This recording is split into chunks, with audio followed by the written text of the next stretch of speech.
Salamu alaikum. Bayan Allah me ya faru da ke haka? Me ya faru da ke haka na ganci ga yara haka?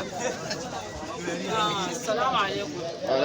Abin da ya faru bayan rasuwan mai gidana, to wannan rashin lafiya ya same ni.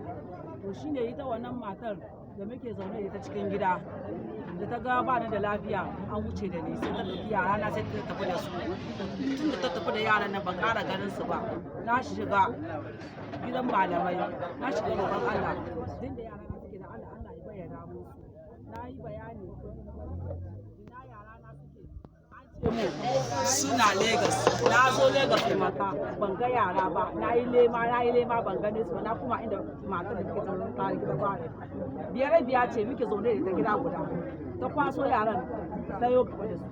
To yanzu Allah ya taimake ni na ga yaran, amma yadda aka mai da yarinya na gashi an mai shaida ta Kirista, an sa mata wani cross ga wuyanta. Musulma ce, sallah take kuma na sa su a makata kuma tana sallah.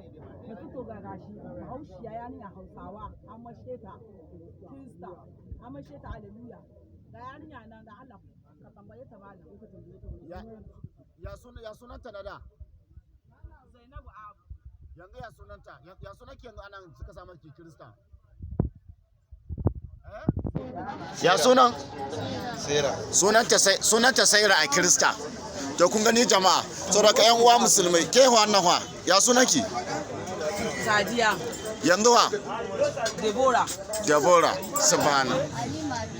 Halimatu Sadiya sunanta, amma Deborah suka maida ta Deborah.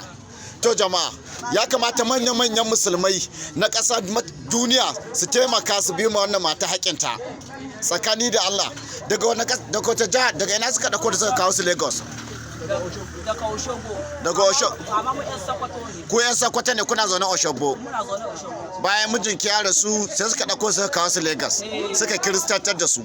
To jama'a, dan Allah dan Annabi wanda ya samu wannan bidiyo ya taimaka ya share din shi har manyan musulmai su ji, manyan duniya. To ga dama ta samu, dama mu ma an taba kama mana Inu Selu, saboda haka manyan musulmai ga abin da ya faru wannan abu, saboda haka a taimaka ai